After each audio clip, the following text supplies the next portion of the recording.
먼저 이제 잡수입의 인식 기준에 대한 내용인데요. 그 전 시간에 관리 비용의 인식, 측정, 그리고 표시 기준에 대해서 순차적으로 살펴본 것처럼 잡수입 역시도 인식, 그리고 측정, 그리고 이제 표시 기준에 대해서 순차적으로 살펴볼 예정입니다. 먼저 잡수입의 인식 기준에 대한 건데요. 잡수입의 인식 기준, 잡수입이냐, 잡수입이지 않느냐라고 하는 부분입니다. 이와 같이 이제 잡수입이냐, 이지 않느냐의 여부는 공동주택관리법 시행령 23조에 나와 있습니다. 여기 보면 이제 잡수입의 정의에 대한 내용이 나와 있는데요. 잡수입이라고 하는 것은 재활용품의 매각 수입, 복리시설의 이용료 등 공동주택을 관리하면서 부수적으로 발생하는 수입을 잡수입이라고 정의를 내리고 있습니다.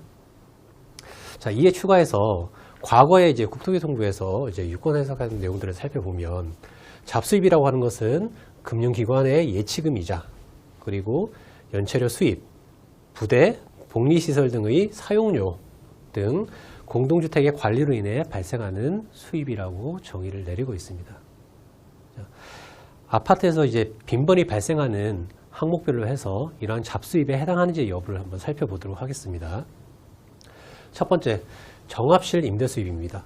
자, 정합실이라고 하는 것은 도시가스 회사로부터 이제 고압의 도시가스를 받았을 때 공동주택에서 사용하기 위하여 중저압으로 이제 변압해주는 그 장치를 얘기를 하는 거죠.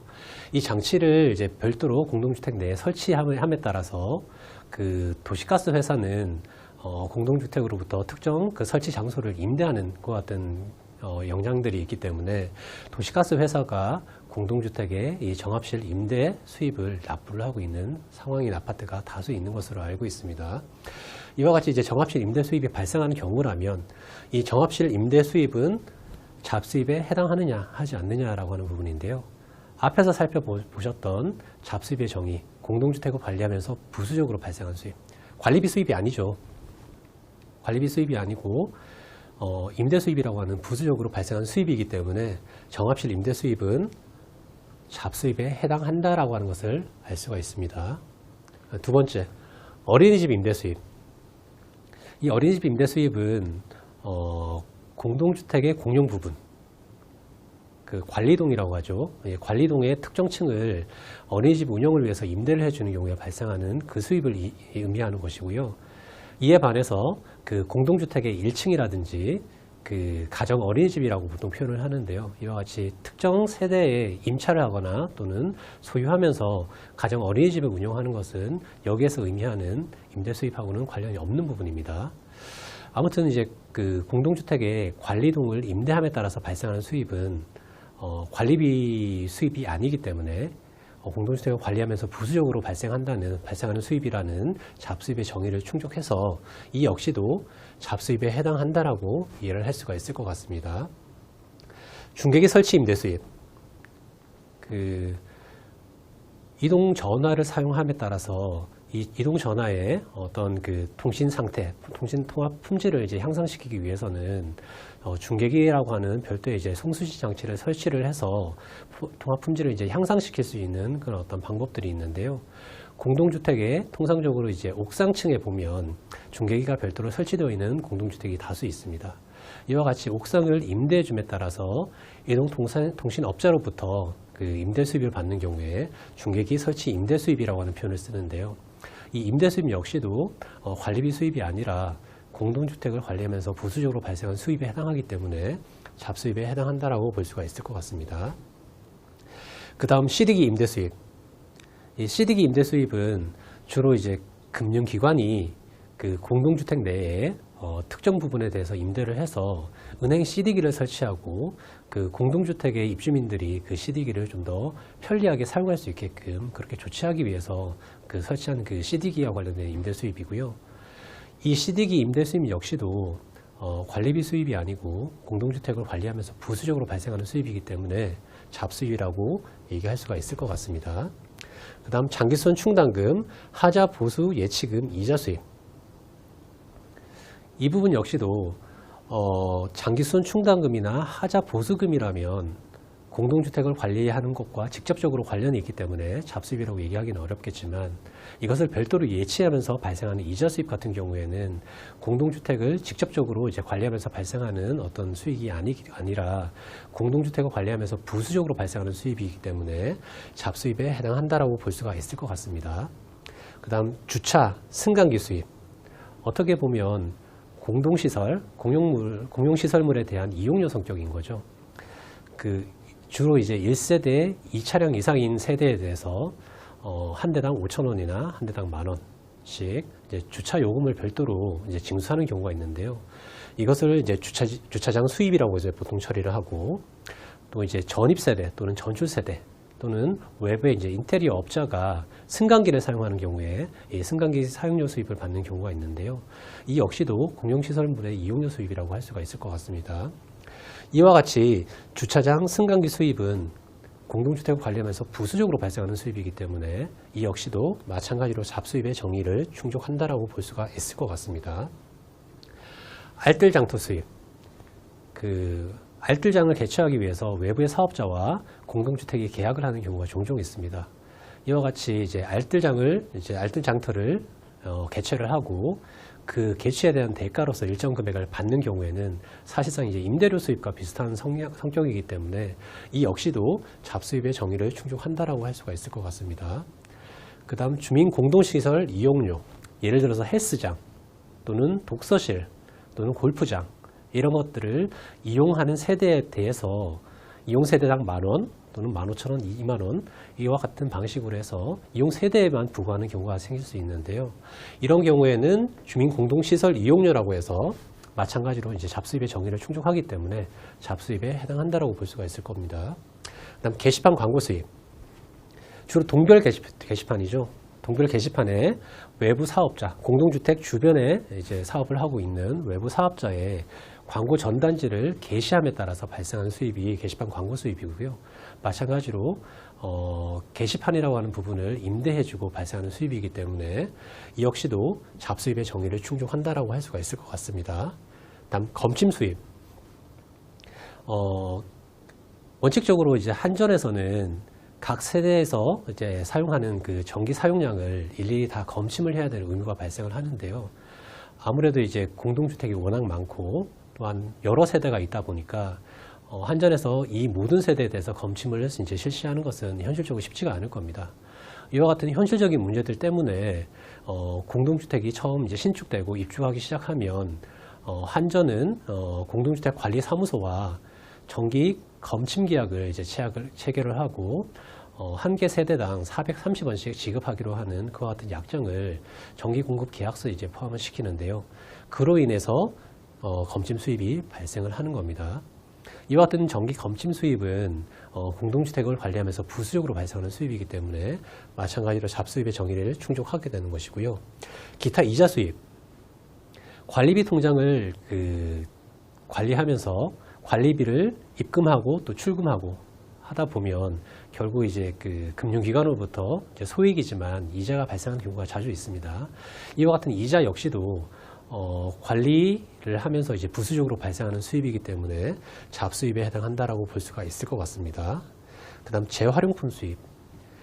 각각의 세대에서 배출하는 이제 여러 가지 이제 쓰레기 중에서 이제 재활용할 수 있는 이제 쓰레기들 같은 경우에는 관리사무소에서 일괄적으로 다 모았다가 외부의 사업자에게 이것을 판매하는 경우가 있습니다.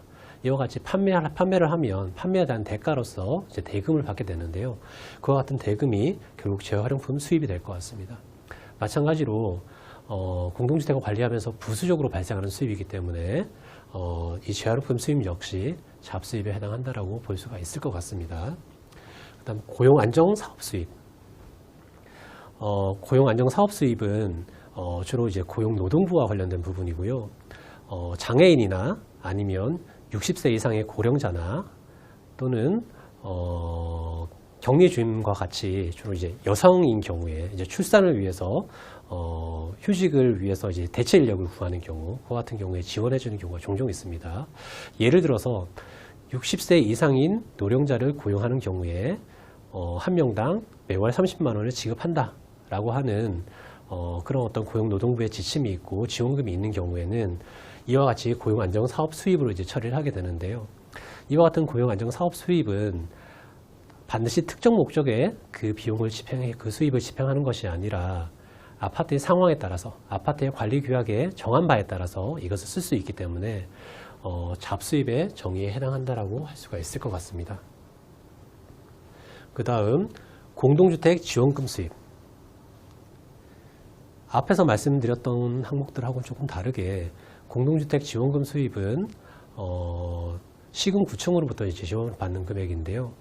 이 금액은 반드시 특정 목적에만 써야 되기 때문에 아파트의 관리 규약에 어떤 목적으로 쓴다는 그런 규정이 있다 하더라도 그것을 이제 그 목적에 쓸 수 없다는, 다시 말해서 용도가 지극히 제한되어 있다라고 하는 그런 어떤 특징들이 있는 겁니다.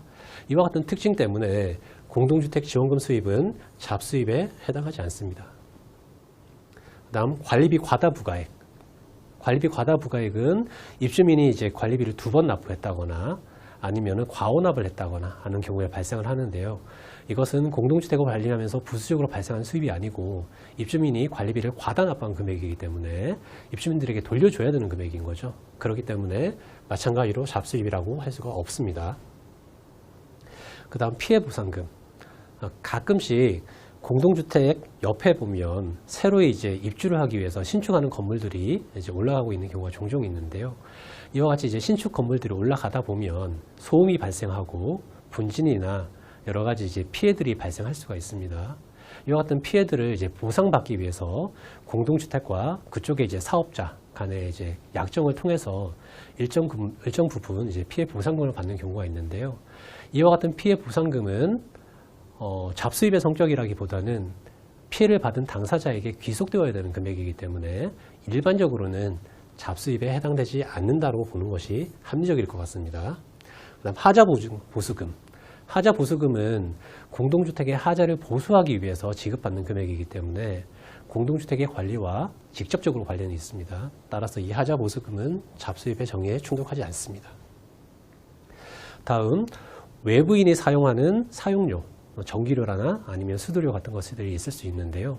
이와 같은 전기료나 수도료를 외부인이 사용한 경우라면 그 부분에 대해서 그 해당 금액을 받는 경우 그것은 해당 전기료나 또는 사용료에서 차감시켜줘서 처리를 할 부분이지 잡수입이 아니기 때문에 마찬가지로 잡수입의 정의에 충족하지 않는다라고 볼 수가 있을 것 같습니다.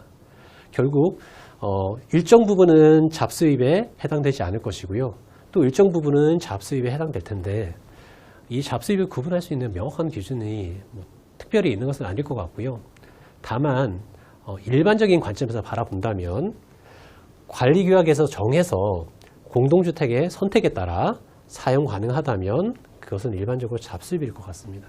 다시 말해서 별도에 표시되지 않은 잡수입의 정의를 충족하는 항목들은 대부분이 관리규약에 정해서 공동주택의 어떤 특정 목적을 위해서 쓸 수 있기 때문에 잡수입의 정의에 충족한다라고 볼 수 있는 반면에 잡수입의 정의를 충족하지 않는 일정 부분은 관리규약에 정해서 쓸 수 없는 항목이거나 또는 그 용도가 법이나 기타 다른 규정에 의해서 지극히 제한되어 있기 때문에 공동주택에서 임의로 쓸 수 없다라고 하는 그와 같은 특징들이 있는 것 같습니다.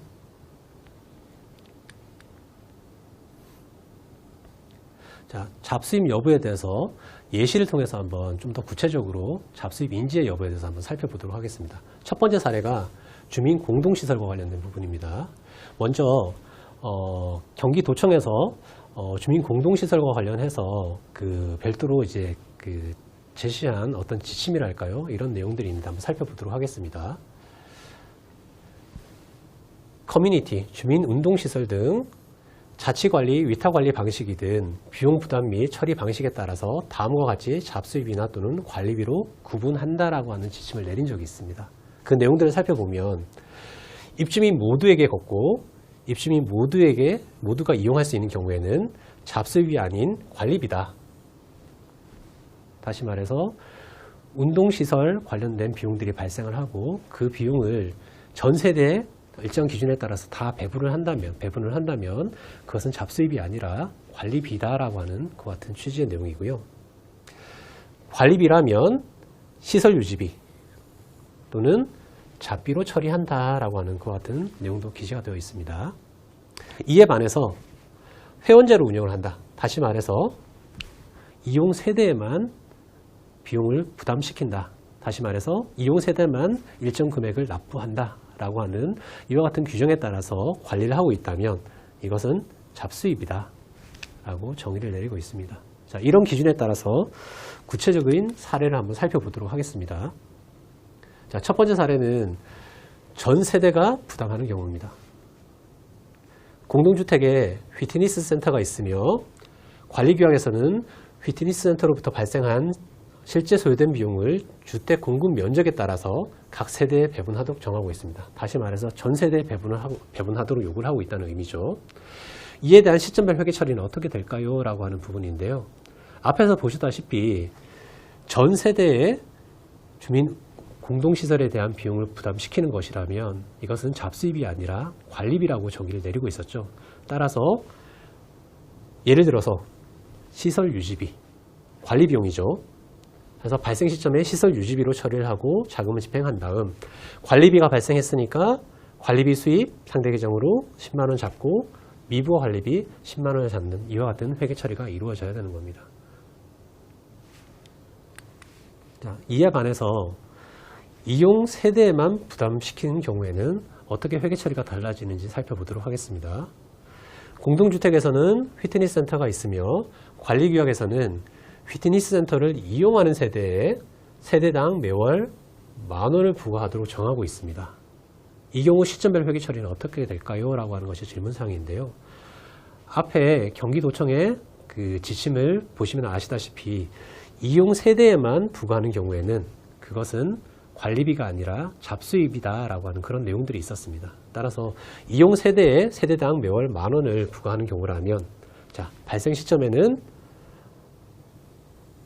자, 시설 운영비, 관리 외 비용이죠. 관리 비용이 아니라 10만 원, 그리고 예금 10만 원, 그리고 월말에 각 세대에 이용료를 부과해야 되니까요. 부과하는 시점에 10세대가 있었다면 주민 공동시설 수입이라고 해서 10만 원, 그리고 상대 계정으로 미부와 관리비 10만 원 해서 관리 외 수익으로 처리한다는 사실을 확인하실 수가 있습니다. 관리 외 수익으로 처리했다는 얘기는 결국 잡수익으로 본다는 의미이니까요. 이와 같이 그 주민 공동시설의 경우에는 이용 세대에만 부담을 시킬 것인지 아니면 전 세대에 부담을 시킬 것인지에 따라서 회계 처리 방법이 달라진다고 볼 수가 있을 것 같습니다.